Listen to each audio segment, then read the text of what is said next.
Hi everyone, David here, and today I want to talk to you about a speech of growing importance in LD.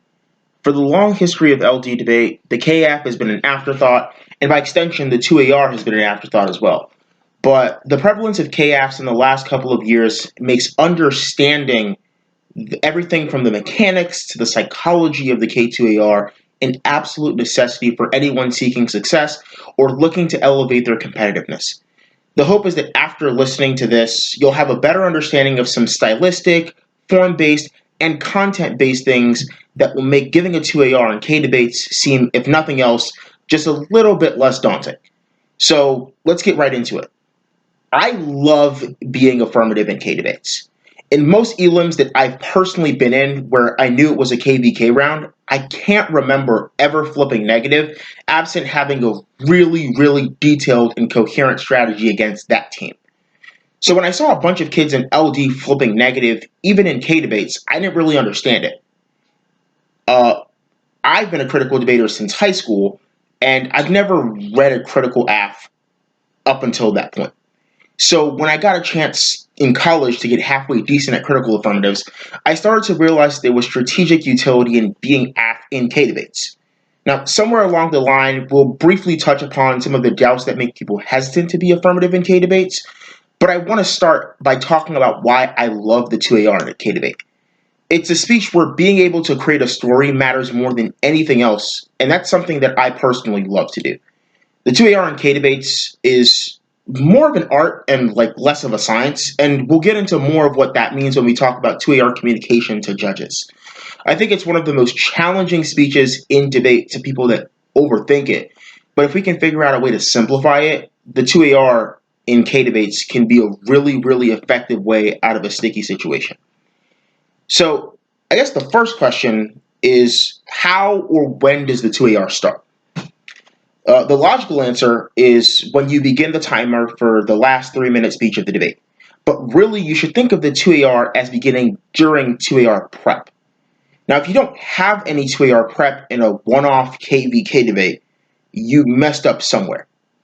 Now, anyone that has had a strategic conversation with Timmons will know the classic approach to thinking through prep. All decisions boil down to two questions. What do I have to do to win? What do I have to do to not lose? In a KVK debate, the terms for what the answers to these questions look like are vast, but can be scaled down when we think about it through, I guess, for lack of a better term, the offense-defense paradigm. The AF needs to win a substantial piece of offense and generate enough defense to 2NR impact to make the case outweigh. That's the simplest way to think of any 2AR. But the biggest thing about prepping for the 2AR and K debates and answering these two questions is argument selection. K debates get big and oftentimes messy because we're attempting to reduce entire bodies of literature and oftentimes entire academic disciplines into palatable content and attempting to appropriate them to serve a purpose that they were often written not for. Right? These things were often written in another context or to explain some general phenomenon.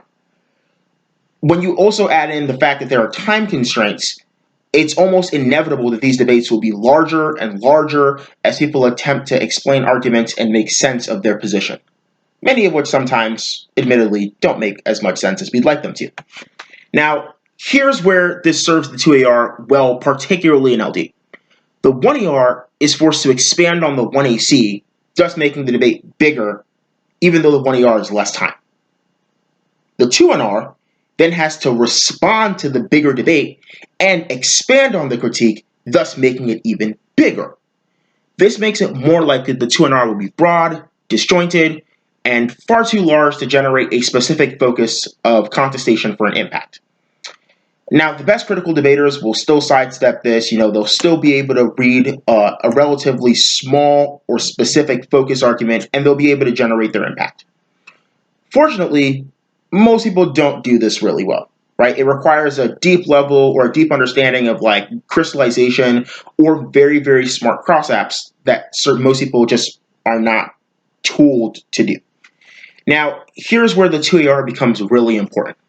The 2AR is the only speech that is strategically positioned in such a way that narrowing the focus of the debate and doing cleanup work is the goal, right? We've passed all the expansion. The point of the 2AR is to put all that expanded matter into focus, whereas the negative never gets such a speech.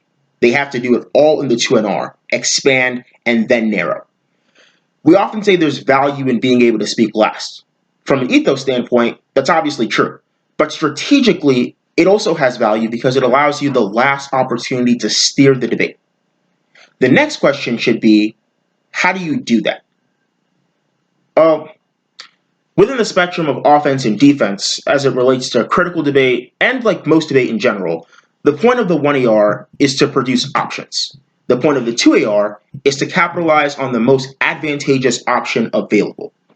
These options should include, but obviously are not limited to, a viable case outweighs argument, a permutation, some sort of generic offense, whether it be like a link turn, an impact turn, a straight turn, and or a piece of up-layered offense, which 9 times out of 10 is either a performative indite or a theory argument like Vagalt's bad or floating picks bad.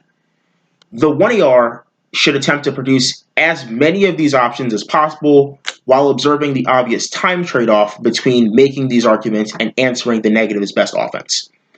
The 2AR is then tasked with selecting the best of these options as influenced by a wide variety of factors, including technical concessions, strength of an argument, and in certain cases, its applicability to the general narrative of the AF, because there are some offensive options that make it really, really difficult for you to focus on your affirmative or that push you further and further away from the story you want to tell. Because the idea of the best option is situational, and while I would like to, I really can't predict the future, it's hard to talk about when you make that choice.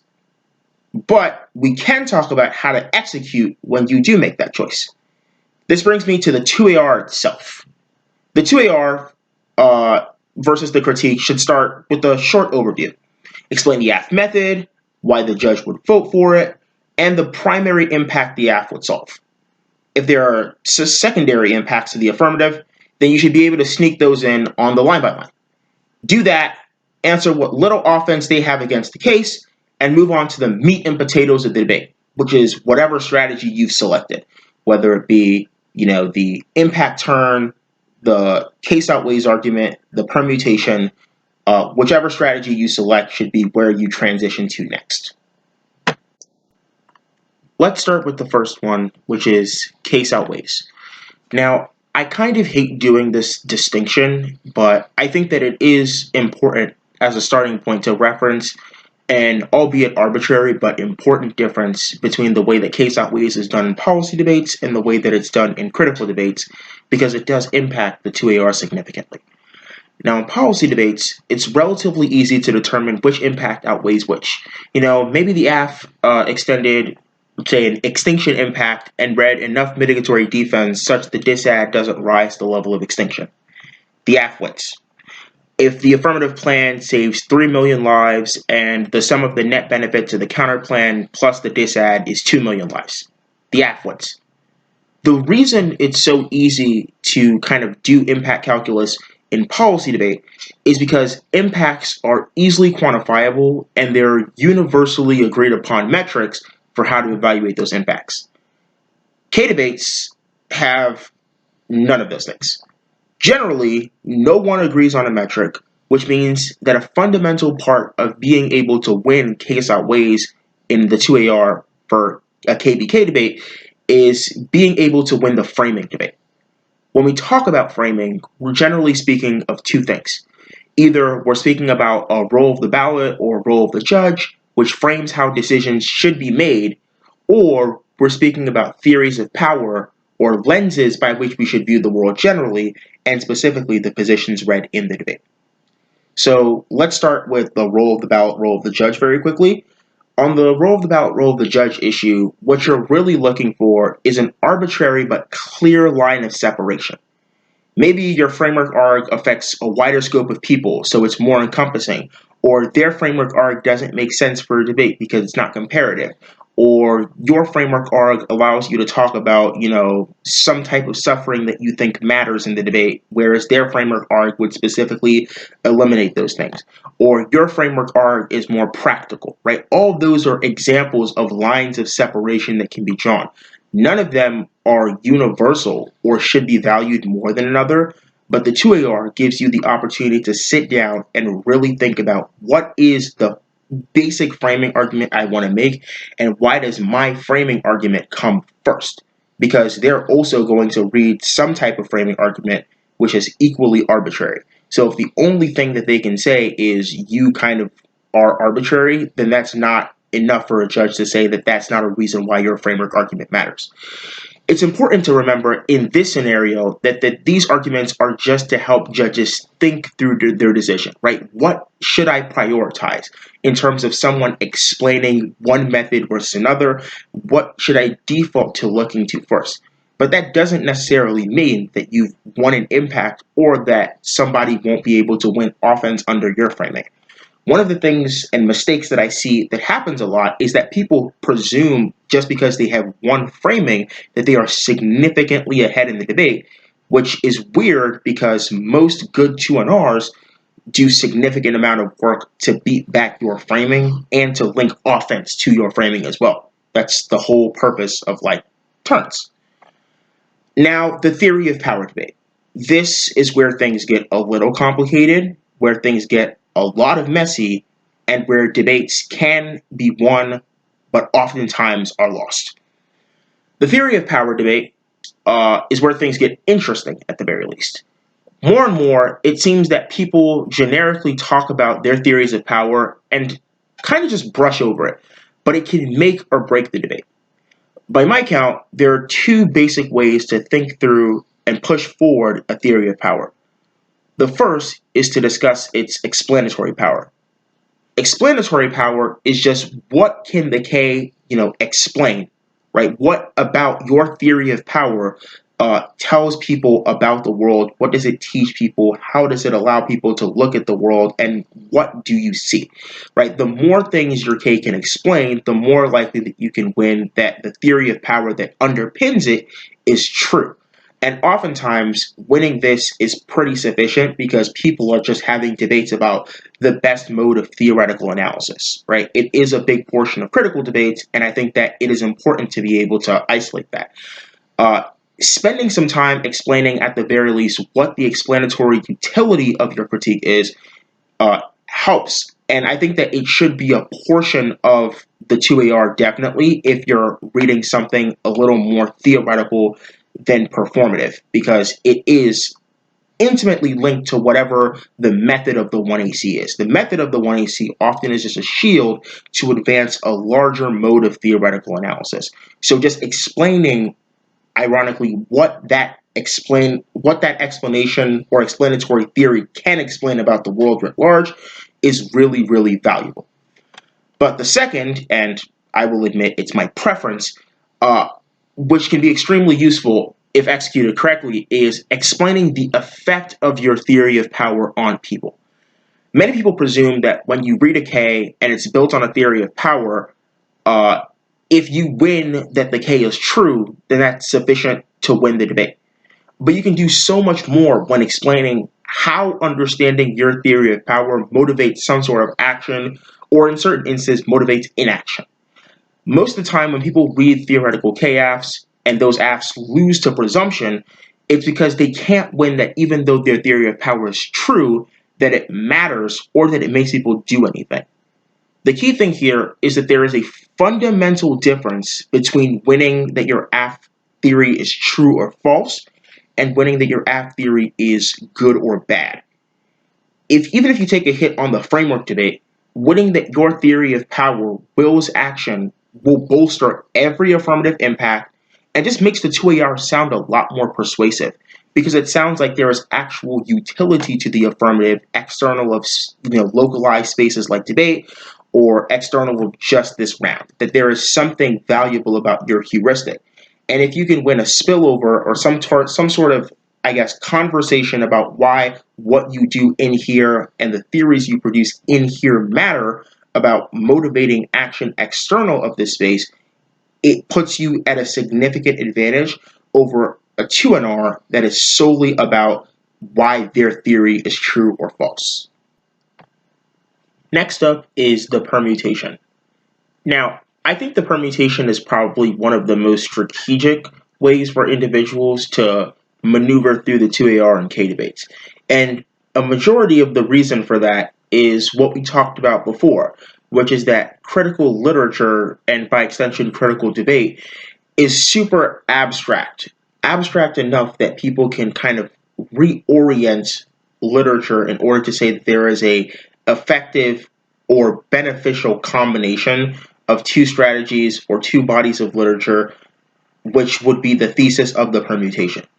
80% of the time, a permutation is in my 2AR when I am debating against the K, and I think that it's just really, really good as a tool. Now, the key difference between the 2AR permutation and the way that you would kind of leverage permutations in the 1AR is about depth. So, by definition, permutations are defensive arguments.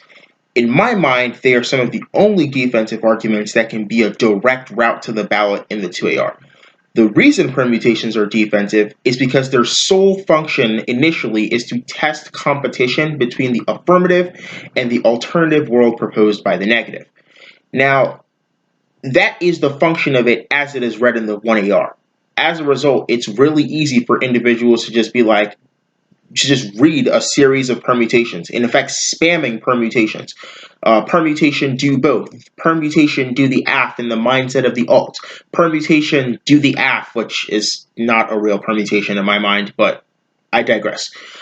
All of those are just things people can say, and if they win that there is a sufficient relationship that it is possible for those two things to be done, then the permutation has served its function as it was supposed to in the 1AR. The 2AR is fundamentally different. If the negative, in spite of that, has decided to go for the alternative, such that you can extend the permutation in the 2AR, winning competition plus a net benefit is a direct route to the ballot, even though the argument initially was defensive. Now, the question is, how do you do that? Well, first and foremost, I think that it's important to understand that the permutation is not an archaic or kind of static object, but is something that gets to move based on characterization. So the 2NR will inevitably recharacterize the alternative in order to shift out of the permutation. It is your job to catch this recharacterization, recharacterize either your affirmative or just the world of the permutation itself in order to be able to encapsulate not just what you thought the 1NC was, but what they have extended the alternative as in the 2NR. Because a lot of their permutation buffer will be centered around their new characterization of the alt, not necessarily what their literature says.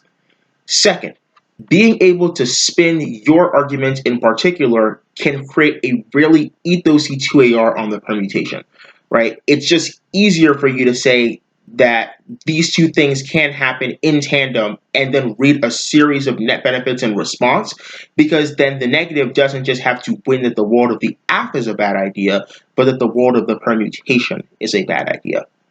Another thing that I always find valuable is reading a bunch of Shields arguments and extending Shields arguments in the 2AR, right? So in terms of your net benefit, you shouldn't just make arguments that say this is what the app does, but arguments about why the affirmative either shields the link of the critique itself or enhances the alternative such that it can not only overcome the link to the critique, but that it can substantially improve on both positions.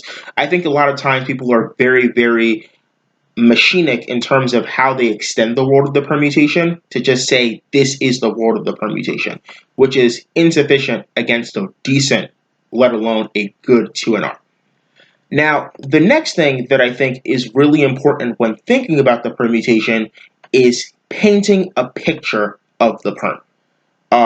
This part is going to sound really corny, but it is the crux of what makes a good permutation extension in the 2AR, right? The 1AR, as we talked about before, will kind of just briefly touch upon what the permutation is. This is what the permutation is. It is possible. They have to prove that it is impossible in order to generate their best offense.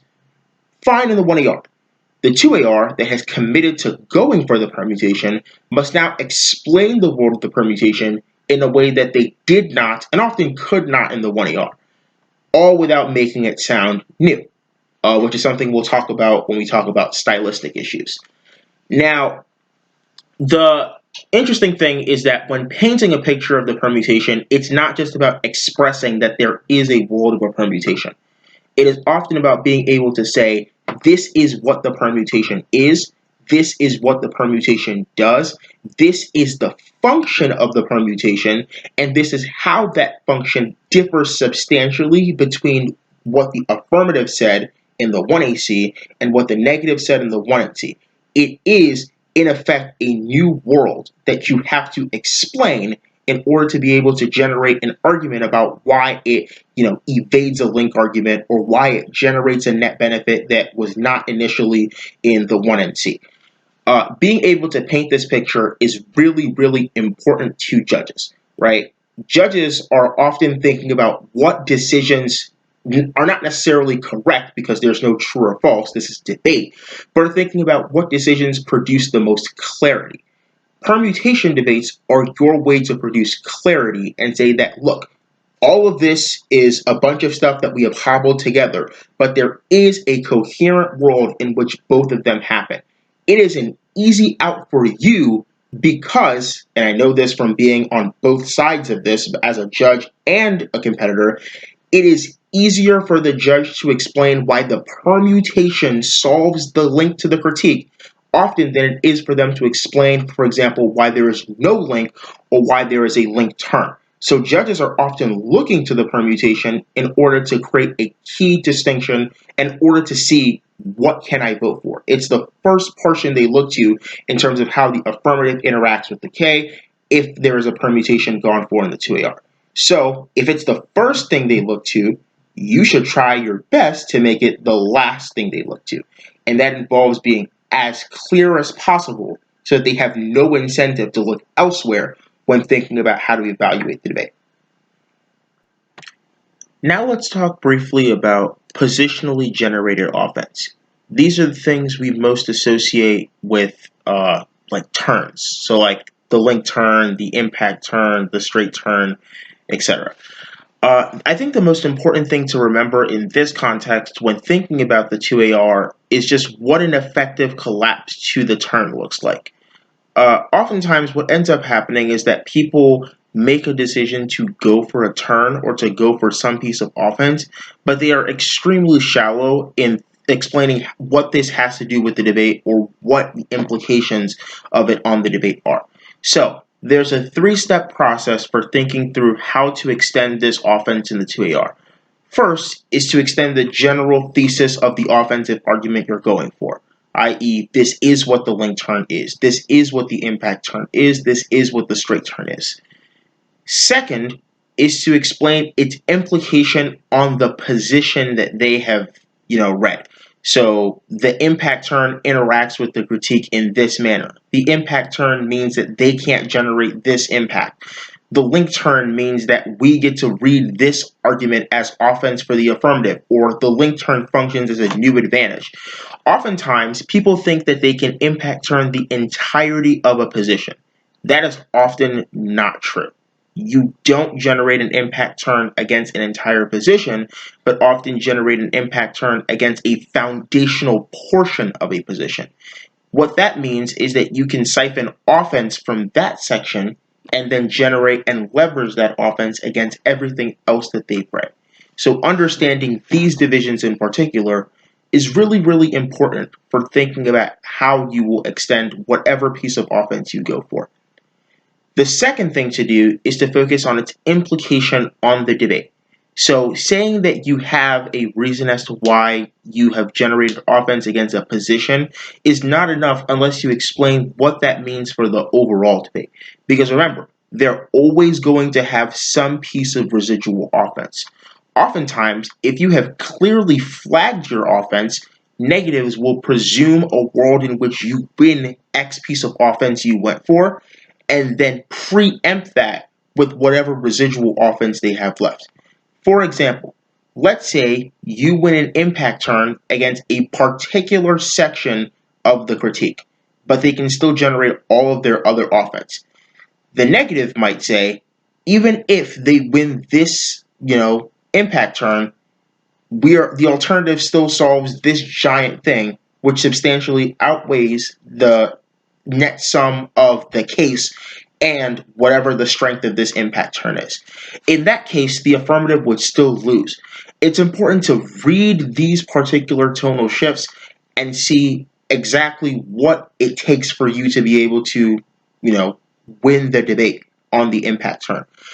Some of the best impact turns that I have seen personally involve people that are not just willing to say, this is what we think our impact turn is, but are willing to explain what portions of the critique it clearly impact turns and why those portions are foundational. This links back to the first thing we talked about the second thing we talked about on the permutation section, which is spinning arguments, right? All of these things have a base. Like all of these forms of literature have a base, but it's really hard to identify. And anything could be the foundational element of the position itself.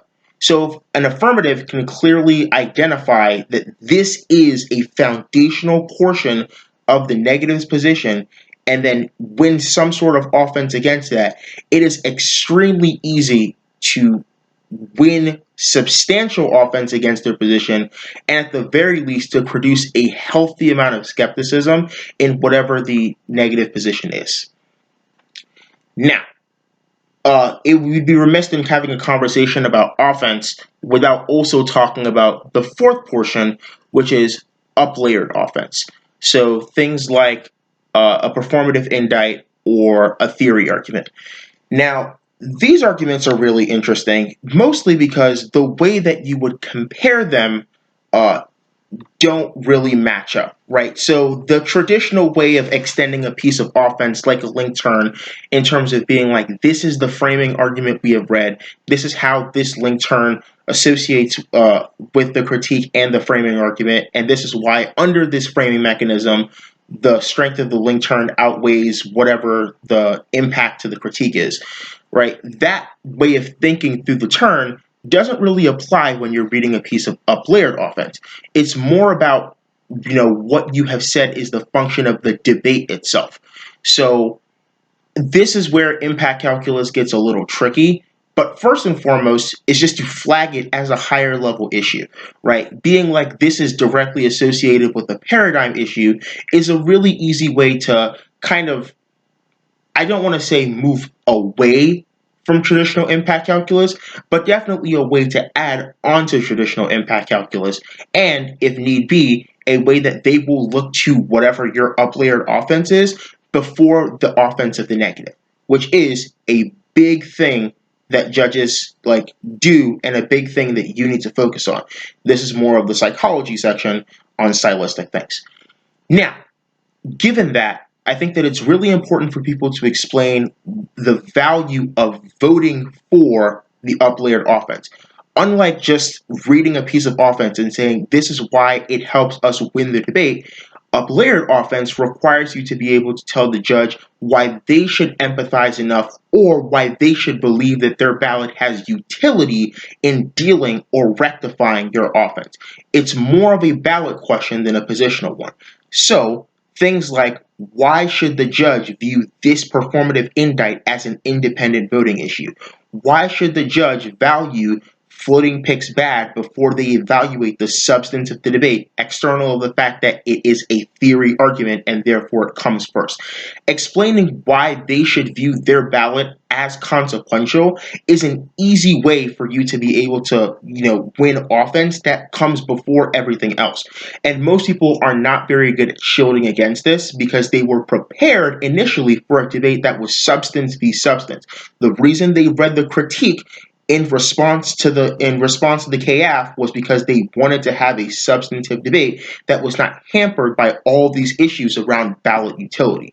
So pushing them out of their element and centering the debate there can often be really effective. It's just very important for you not to forget your own case as well, and oftentimes not to bank the entire debate on this, especially when certain judges may not be comfortable rendering decisions on things like theory, uh, especially if you prepped specifically for a substance debate. My rule of thumb for these combinations is to select two that you think would be advantageous, whether they be undercovered or just really, really good arguments. The reason why I think two is a good round number is because it produces multiple outs by which the judge can vote for you, but it does not burden you so much with stuff to go for or stuff to cover that you cannot adequately sit on an argument, right? It constrains how many positions you can actually go for, which is really good for a time crunched 2AR. Now, even though we've talked about all the offensive or pseudo offensive, in the case of the permutation, routes by which you can generate offense, I do want to talk about a defensive fallback option that I think is really good, or that I think that people need to have. I don't think that it should be your first instinct to go for these arguments, but I think these arguments are a pretty good way to produce a tiebreaker that would definitively flow affirmative. And the two that I want to talk about specifically are try or die and presumption flips AF. Right? Presumption flips AF is just, you should presume affirmative in the case of like total defense. Try or die means that the affirmative is the only possible option that can produce some good. Why are these two combinations in particular important, or why are these two options in particular important? It's just because they're the polar opposites of each other, right? And that there is always a fallback option depending on what the negative does. The negative will do one of two things definitively. The negative will either choose to go for the alternative or choose to not go for the alternative. Each of these is tailor made to be able to handle and produce a tiebreaker that flips affirmative in the case that they do one or the other. In the case that they decide to go for the alternative, they have conceded that their change from the status quo would be good, which is the only burden of the affirmative in a KVK debate. Now, in other debates, some people may say that you have other burdens, such as topicality as a burden, but in the case of KVK debates, the only burden is to prove that a change from the status quo would be a good idea. They have conceded that is true, hence the justification for the alternative, which means that if you cannot separate the affirmative and the alternative, you should vote for the side that has met their burden. This is a pretty reasonable argument. Most judges buy it, and it helps them vote on presumption a lot more than honestly they should. Second is try or die. In the world that the negative does not go for the alternative, you can read all of your inherency offense as reasons as to why the status quo is indefensible, which means that only the affirmative produces the possibility for us to be able to escape it, which means that even if there is a risk, you should be willing to try the affirmative because the alternative is almost certainly bad because the status quo sucks. These options are really, really important for people to keep in mind, and it's just a good fallback for you to read. It takes nearly no time for you to make these arguments, and they can be the difference between winning and losing if those debates are closer than you would like them to. Now, the reason why these arguments are kind of built around uh, defense is because they are triggered by one of two things. Either the judge has no way to resolve the residual offense that exists, i.e., the affirmative is reading a bunch of really good offense, the negative is reading a bunch of really good offense, but it's two ships passing in the night, or no one has a framing mechanism by which I can determine what is really good offense and what is bad offense, right?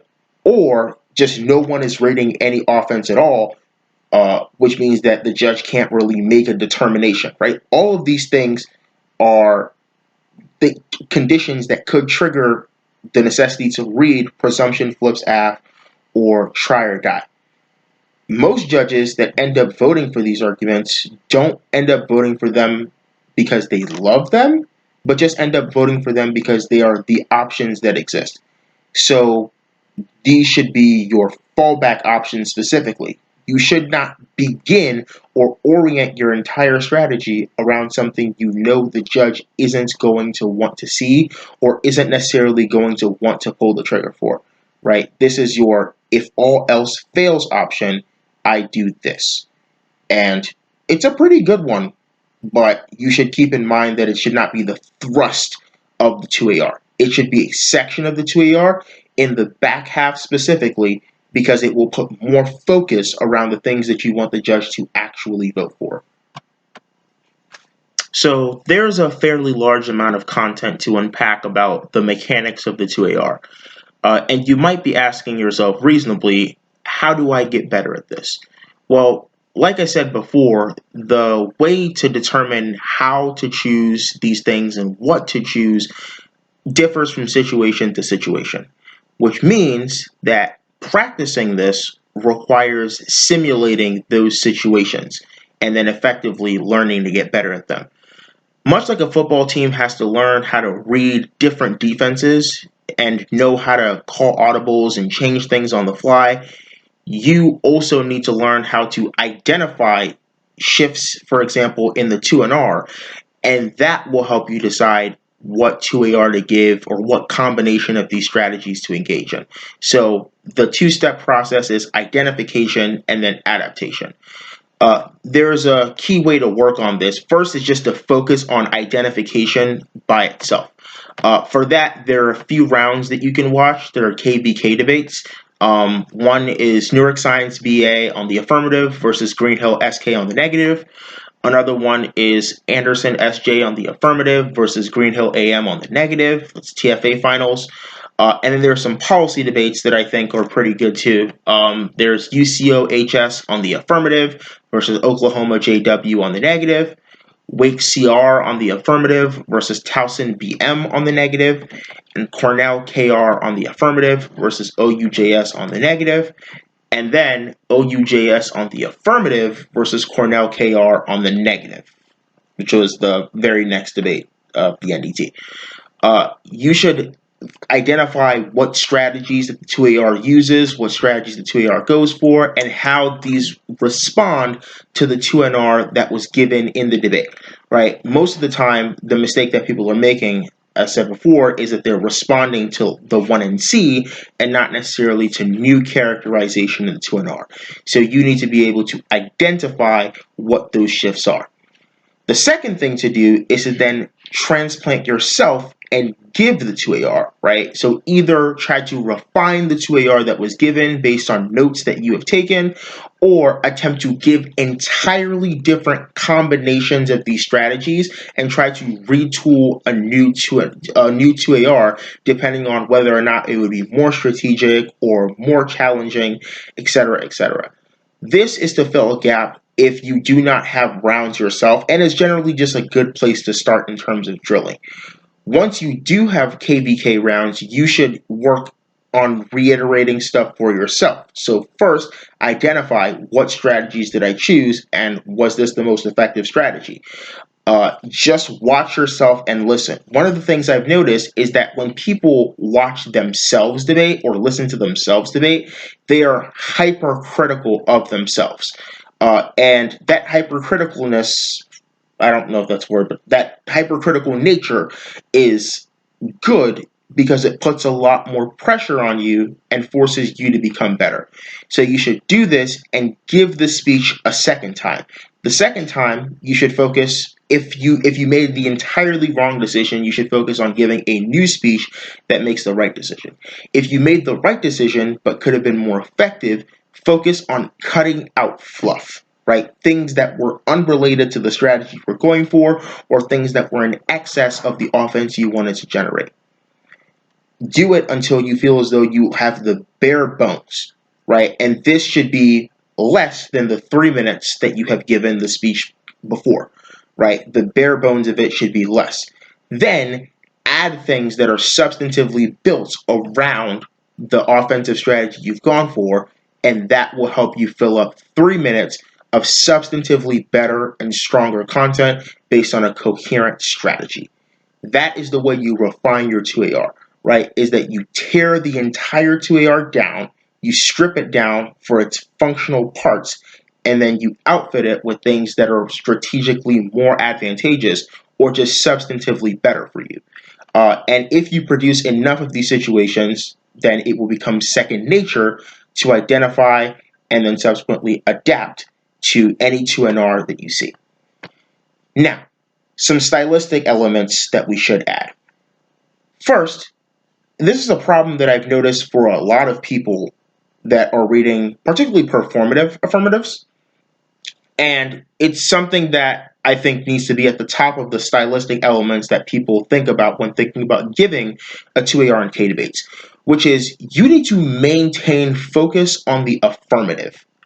Even when talking about the K proper on the K flow, the central focus of the conversation should be the AF. Now, I talked about, judges kind of looking at things or looking at flows for a second, or what judges want to focus on, or having a point of focus for offense. This applies particularly to, flows, right? Most of the time, the first sheet that the judge picks up is where they end up voting, right? If I end up picking up and looking at the K proper before I look at the case flow, most of the time I'm going to vote negative. And most of the time, when I look at the case flow before I even touch the K flow, I'm going to vote affirmative. Mostly because it forces me to have to focus on one side over another. The AF is normally substantively ahead on the case flow, and the negative is often ahead on the critique flow. But if you can center and wrap the entire debate around the affirmative, as it should, because the affirmative is the central focus of the debate, then you can make it so that no matter which flow the judge picks up, they're focusing on the affirmative. Two methods in particular work for me in terms of maintaining focus on the affirmative. First, make reference to case arguments even when answering critique arguments on the K flow. Oftentimes, you're implicitly doing this when you flag concessions, and the reason those arguments were conceded is because the 2NR has tunnel vision and has a singular focus on each page. Second, is to use examples either in the real world or in the debate that demonstrate whatever you're talking about, whether it's your theory of power or your performance. Just watch not to make these examples too new. Okay. Second, embellish. Now, I struggled when thinking about how to talk about embellishment because there's a fine line between embellishment and just straight up lying. One of them is good, the other is not. But the 2AR is the last speech in the debate. Like I said before, the debate has gotten extremely messy. So judges will give you a lot of leeway in terms of how you talk about interactions in the debate, how you talk about what's been going down, how you explain arguments, and you should take the opportunity to really embellish the value of your arguments versus the value of theirs, right? Play things up, whether it be a concession or a mishap in speech or something that they might have said they didn't mean to say, or a strategic kind of move that you have made.